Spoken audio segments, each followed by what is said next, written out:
talking about time, we are actually going into now, which is beyond time.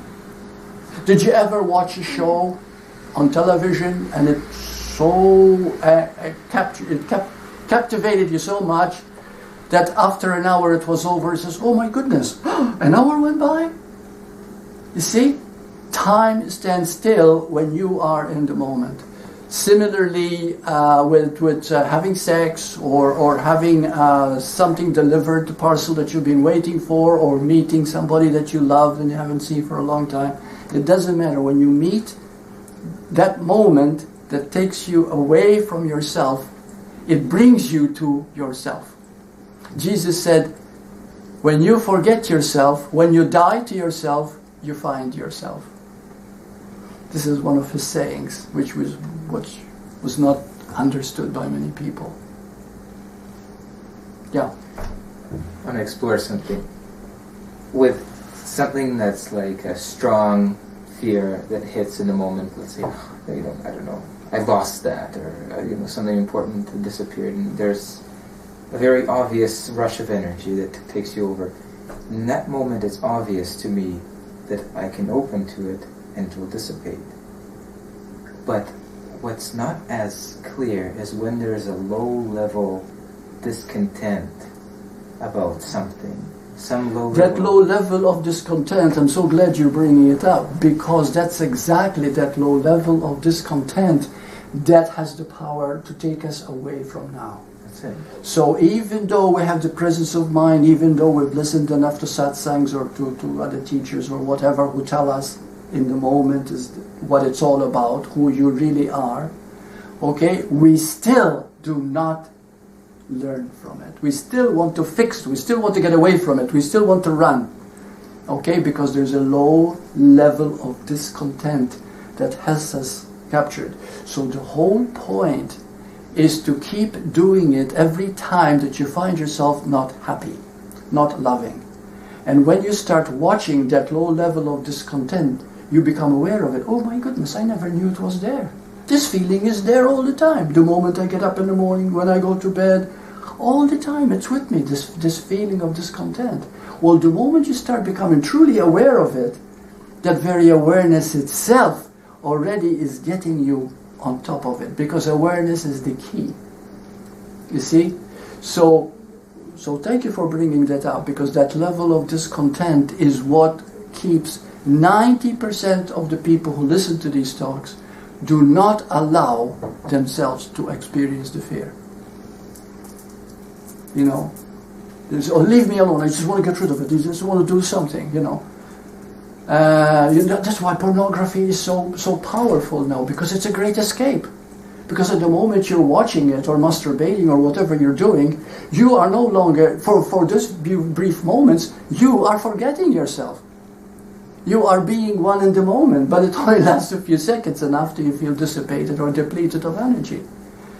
But you see, this is why we do what we do all the time. We are seeking ourselves all the time through different things in order for us to feel that feeling, but we seek it externally instead of internally, because of that one thing you just mentioned. That discontent that is always there and we're not aware of it. Okay? And it's a psychological thing. Because if you're human and you don't know that you are being, you don't know who you are, really who you are, that discontent, Course in Miracles calls it guilt, incidentally, in case you're aware of the Course. Calls it guilt. It's an inherent guilt. A feeling as if I'm not good enough. There's something wrong with me. I'm missing something. I don't know what it is, but there's this discomfort. See, that's the discontent you were talking about. And that takes over. But as we become aware and keep practicing mindfulness or direct experience or witnessing or forgiveness, doesn't matter how you call it, it's all the same package. The moment we start doing that, it starts bringing us to the moment. Stillness, being still, taking a deep breath. And just look. Just be with what is. And then all of a sudden you begin to feel a peace that's coming, okay? Now that peace. For example, many people write me and they say, Burt, I had a wonderful experience. I know exactly what you're talking about. And for 2 days I was so high, but now I lost it. Okay? What has happened? They had experienced now, for the first time. That's what spiritual experience is. But you'll always now. And that is the kick in the pants, you see? There's never a time when you're not now. But the moment you experience it fully, it brings you back to your own being. Being. To be or not to be, said Shakespeare. And the point is to be. You see? So being is the love that you are. And the point is to keep going back to that. So in other words, be aware that what is holding you back, there's nothing holding you back. It is you holding yourself back because you don't want to be aware of the very thing that you've become so accustomed to, you think it's you. You see? Yeah. Can you bring, is it a matter, I guess, of bringing choice into the moment? Yes, beautiful. The choice between love or fear is constant. Oh, that's another thing. All emotions are split into two. It's either love or fear. 95% of the time we are in fear. 5% of the time we are in love. Okay? So therefore we are choosing fear all the time. Even if we are in love with someone in a relationship and happy, the fear comes in. What if I lose them? What if they reject me? What if they don't love me back as much as I love them? What if this happens? The what if comes back again. We're choosing fear again. You see? We're so used to that all the time. But if we become aware of that choice, like you said, okay, that very awareness of that choice makes us aware that I keep choosing the negative because there is that discontent so much I've identified with. I think that this is who I am. And so we go back into our box, which is called our comfort zone. You see, because we're afraid of getting out of it. When a person becomes very depressed, you know what happens? They don't even want to leave their own home. Because they get so much in that box that it becomes a comfort zone, an escape from reality, an escape from who they are. And that's what is called clinical depression or a form of insanity. You see? We get so caught in that. The discontent that we're suffering all the time has become so real that we've identified with it as who we think we are. I'm just amazed how you're explaining this, and it's all self-created. It's all self-created. And this is where we have to take responsibility, the ability to respond to the moment. That's what responsibility is. Respond, the ability to respond now. Now I'm always perfect. Now I am as God created me. Now I am perfect. Now I am divine. But you need to show up first. But I need to show up, which is through the awareness of it. And so I love what you said about discontent, that mild discontent. It's always nagging there. Okay, the Course calls it guilt. It's a feeling of, discontent. You see? And if we get in touch with that, be aware of it, say thank you the moment you become aware of it, and just keep experiencing it as something that your mind created. Don't blame yourself, because that's another choice for fear. Okay, you're always okay, you're always alright. You're beautiful just as you are. Okay? And when you start looking at that, you'll find how beautiful you really are. Yeah. Do you think maybe that feeling of discontent or guilt or whatnot is not necessarily a negative thing? It's meant to be... Like what I'm saying, and this is beautiful that you're saying it. All suffering from negativity, from guilt, from whatever we're experiencing, is there because it is to teach us something. The key is, are we learning what we need next? Or are we continuing making ourselves wrong for it? If you feel angry in the moment, there's nothing wrong in being angry in the moment, knowing that it's only the moment. You see, the point is that is not who you are. That is a momentary reaction to a particular situation, and it's perfectly normal and human. So you don't see anything as wrong. Well, the moment you don't see anything as wrong, you're no longer caught in it. You're no longer identified with it. And that very lack of identification brings you back to loving who you are. You see, I'm always okay. Even when the negative shows up, even when that shows up, even when guilt shows up, I am okay. But the moment it shows up, I need to look at it. Because if I don't, I identify with it as who I am. You see? So that is the difference. Thank you again. When you ask a question, you always make it a little easier to be understood. Okay, so are we clear about that? Okay, namaste. That discontent, is that like almost like a natural part of being the human, to call us Yes. to our greatness? Yes, it's the human calling us to our greatness. This is why we need to learn from whatever happens to us and call nothing wrong. You know what is the beautiful thing about a child? When you see them playing, walking around naked, it's their innocence, it's their beauty. They don't see things wrong. But then we say, naughty boy, don't do that. We've already instilled some guilt now. We already taught them the first lesson. This is wrong. You see? I was brought up in a religion where it taught me that sex is a sin. If you die in mortal sin, you go to everlasting punishment in hell. I was brought up that way. And it took me a long time to clean myself out of that teaching. You see, I was an innocent boy going to school, and they were teaching me this garbage. And many people are receiving this garbage. You are not wrong in anything you do. You are beautiful just as you are. And when you start seeing that, or whenever something happens, it is not you. It is what is happening to you, and you look at it. You look at it by being still. Look at it. What shape is it taking? What form? What action is happening? And the moment you begin to look at it, you feel it immediately. The load has lifted. There's something that is happening now.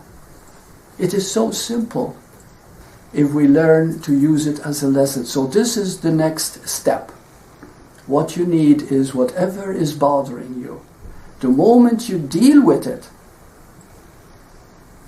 that is all you need. You don't need any religion. You don't need any particular teaching. You don't need to follow any guru, any teacher. You don't need to go any place. You just need to listen to your own heart. You know, this is so, so beautiful. Did you ever ask how Namgyal comes up with such fine, brilliant? Because he has been able to sit and listen, whatever comes. It took me 27 years to come to that point of listening to my inner being, which I call the Holy Spirit. But when we start listening to ourselves, we'll find all knowledge is right there. Because we are the moment itself. And all we have to do is just be in that moment. And then that moment teaches us everything very clearly.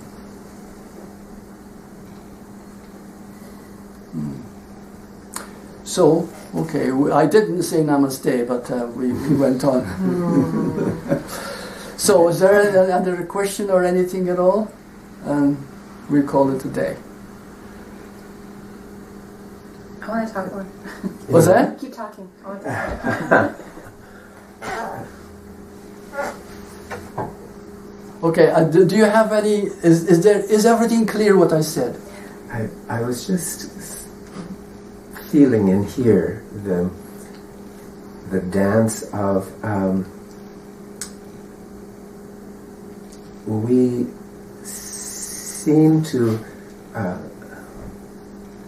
because of our perceived separation with life and God, we think of ourselves as bad in some way. Yes. And so we actually, and then being reinforced from the outside that we need to be a different way, we strive to become something we're not. And what an internal dilemma. Of course. If that doesn't create a low-level We don't know how to grinding. be who we are. Yes, and we'd... When we open to the helplessness of what is and of what carries us in life, it's so raw that my sense is that we actually threaten some people around us. That when you are being very beautiful, yes, people can see that. They're both attracted, but it also reflects their pain of living separately from that. So until you have the maturity to embrace yourself in that helplessness, you're very susceptible to a cultural training. So beautiful.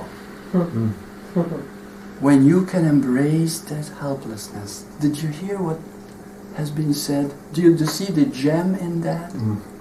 To embrace that helplessness. And that is the whole key. I had a woman, a businesswoman, and this was a few months ago, and I had a Skype session with her. And she was ready to commit suicide because something happened in her family, suicides and everything else. So she was on the verge of desperation. Anyway, we talked about it, and make a long story short. And she was telling me how deeply depressed, she cannot work, she cannot do anything. And I said, what is depression? And then because she studied psychology, she said, well, depression is this, is this, is this. No, I said, right now, what does depression feel like? And she still didn't get it, and she kept on, giving me psychological understanding of it. And I said, right now, stop for a moment. You are depressed. What are you feeling? And finally she said it, I feel helpless. I said, that's it. I said, now for homework, after we finish this Skype session, I would like you to feel helpless and to allow that helplessness. There's nothing the ego can do to change it. Nothing. You are totally helpless. And she focused on it. 2-3 days later, she wrote me an email and she said, Burt, all depression has gone. I feel like a changed person. I think a week later, she wrote me another email and she sent me a big check. But something else happened. Now she is giving classes in overcoming depression through mindfulness, through witnessing. That's beautiful. She's talking to a lot of group sessions. So, but yeah, she was so depressed. And she was so desperate that when I was talking, she must have really trusted me. When I was talking to her, she immediately became present. And she listened. And so when I said, that's it. Now listen to this word, helpless. You are totally helpless. And there's nothing you can do about it. Because the human part of you, the ego part of you is totally helpless. But when you allow that helplessness to be, another force comes in, a divine energy comes in and guides you. You see? And so this is what happened. And she's a totally changed woman. Her name is Ingrid. She's a German lady. But anyway, she didn't want me to give too much information about her because of what happened. So anyway, but the point is that she's completely changed just from the session because she was so ripe, so ready. And she was willing to do anything. She didn't want to take that plunge into suicide, okay? She just wanted to look at it. See, the moment we want to look at something, to look at the truth as it is, as what is at the moment, which is helplessness, that's so beautiful what you said. The moment you allow that, you embrace it, there's a transformation right there. You see? We as an ego are helpless. But we want to be in control. You see? And now here's a paradox. Are you with me so far? You're going to see something that is really a kick in the pants. The moment you give up trying to control yourself, you are in full control.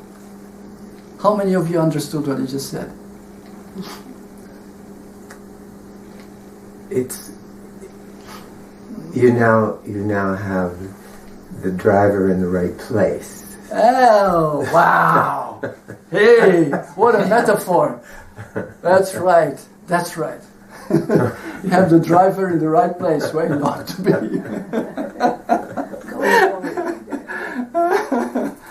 Yeah. Such joy. That harks back to, sorry, Yeah, okay. what you were saying about responsibility, and what you were talking about with fear and love. Like, having one at the forefront, like having love there, is just the lack of fear. Having the fear there is just the lack of love. Very good. So there's two sides to every one point, kind of. That's right. So that responsibility is the ability to respond to either or within that one moment. Beautiful. So that's essentially what brings you into the moment. That's right. Very good. And when you allow yourself the chance to respond, are you going to choose the negative or the love? Because the moment you are responsible in the moment you respond, who in his crazy mind would choose fear again and continue being in fear and suffering, you see? You brought yourself into enough awareness, which is responsibility, the ability to respond, and I choose love. Now what do you do to be love, to choose love? Be. Nothing at all. Just be. With whatever is. And if you feel right now helpless, be helpless. You see? Just take a deep breath. I always say take a deep breath, because this is something I learned through doing Qigong and doing yoga and all this. And it has taught me that when you take a deep breath, the mind all of a sudden becomes present. The breath is always in the moment. You don't do any breathing. The breath breathes you, right? We know that. The body breathes you. When the moment you bring yourself, you take a deep breath, that very moment of taking a deep breath, you become present. And then you look at it. And so what you're doing is you're coming into that now. And you, for a moment, you transcended time. The moment you transcend time, you are there. It doesn't even have to be a deep breath, just awareness. Oh, no. Right, no, it doesn't. Especially awareness of the top of the breath. Yeah. Just when you're ready to exhale, it's sort of a spot where there's neither inhale or exhale. Uh-huh. And that's very good. Yes, yeah, there is, that's right. You take a deep breath. That's the ultimate now. And that's right, and that in the middle point, yeah. Okay, yeah. You see, to become as present as we can in the moment. You see? And once we start feeling that moment, infinitesimal moment, we'll find that infinitesimal moment is eternal. Isn't that another kick in the pants, eh? Mm. You see what I mean? Like something that happens in a millisecond is also unchanging and beyond time. See, that's when we begin to realize our true nature. See how beautiful it is. But we have to stop. Be still and know I am God. You see, and that is the whole thing. So tonight here, I think, I don't know, but at that moment seemed to be very present. I mean, was there not some magic in this room tonight? Yes. And that magic is the elixir that floats all our boats. Right. Yeah. See, we're always looking for that elixir, it doesn't matter what it is. When I was a kid, I used to love ice cream. And I long for that licking and being one with that ice cream, because it brings me totally now. You see? It doesn't matter how you phrase it, we're always looking for that moment. You see? Watching a hockey game, if you're a hockey fan. Mm-hmm. You see? Or a baseball game, and you know, if that's what turns you on, everything that keeps you totally here now is the joy of your spirit. You see? It's the aliveness of you. You watch a symphony, you watch a show that is so well acted, so well done, takes you away. One time Gene Kelly, who used to be my idol, I love tap dancing and I still can tap dance. And Gene Kelly has always been my great idol as far as dancing goes, the song and dance man. And one time he was interviewed and he said, you know, when you talk about and you do a dance, you know, like singing in the rain, you know, and he says, you're totally there. And he says, yeah, because when I am playing, I'm in love. I'm truly in love. Mm-hmm. I'm in love in that moment, you see, and I feel it completely, you see. So, so that is the key all the time that we're striving for. It doesn't matter what the action is, you see, we become one with it. I'm just hearing too how pleasure is just such a beautiful part of being human. Yes. For food, for whatever. Yes, to be grateful for being human, with all the fear, with all the pain, with all the suffering, and you can use it all to enrich you. Mm-hmm. Yes, that is the key. Not to get rid of it, right, but to use it as your lesson. But isn't that why we're here? Like, yes, I mean, of course, to evolve. We are here to evolve from human to being. You see? Yes. We forget the being, unfortunately, but being is being. It has no time. And so as we evolve, the human and the being become one, integrated. And that's what Ramana Maharshi became, a total human being. You see? When you said that wonderful statement, abiding, you know, when people touch the magic or when the magic touches them, then they try to take the then and put it into the now, mm-hmm, and they get caught in that same trap. And the but, it's like we're there, and then there's the buts that take us off. But Burt, but me, but no, but. And who is it that does that? If we could only, I think that, you know, waking up is like getting off your butt. You know? Hey, that's good. Yeah. Because that, yeah, it wants to suck you back in. Yes. And yes. And there is no but. No. The but that but separates. is the fear that we don't want to go ahead. But what if this happens? You see, there's always that fear of taking that step. And the but's usually the story of this yes, whatever right, you're made up of. Yeah. So but So but But how sweet. Yeah. Okay, guys, thank you very much. Thank you all for participating. Thank you. Yeah. So we won't be seeing you anymore, eh? Not till maybe July. Yeah, okay. Oh, and incidentally, my second book will soon be published. You know, it's called There's Only Love. And it's going to be published in Russian, and it's based on the 20 last satsangs that I've had on love, put together into a book. So each chapter is a satsang. You see? So it's being translated by Olga. She's an English professor in Russia, and she's just totally doing my work. That's all she's doing, and Oleg is paying her good money to do this. And I have nothing to do with it, but it's in my name. It should be out in autumn, the book. It's a very thick book, yeah. So I'm very grateful to that. And I had nothing to do with it.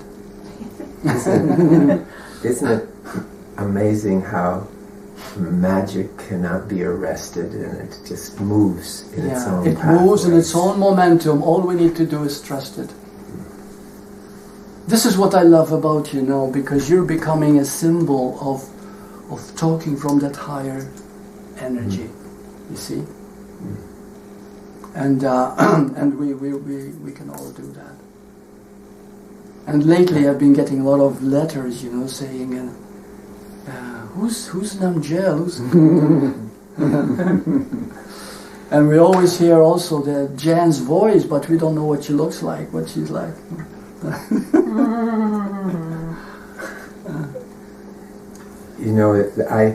When something comes, I learn, I don't know what's going to come, so I'm learning as much as anyone when the words fall out. Yes, yeah. Yeah, I look forward to these satsangs because I learn so much from them. See, and what I'm going to do next is, as soon as I have it on the website, I'll listen to it a few times and then I'll meditate on what Burt said. Yeah, because it is not Burt. Yes. It has nothing to do with Burt. It's just Burt has learned to tune in. You see, that's all, everyone. That's what we're learning. When we go into the moment takes over. You see, and who you really are is who is now speaking, who is now happening. The Course calls it Holy Spirit. See? And that's the beauty of every human being. Everything is there. Everything is there. All knowledge is there abundant, because there's nothing to know really except now. That's such a trick. Yeah.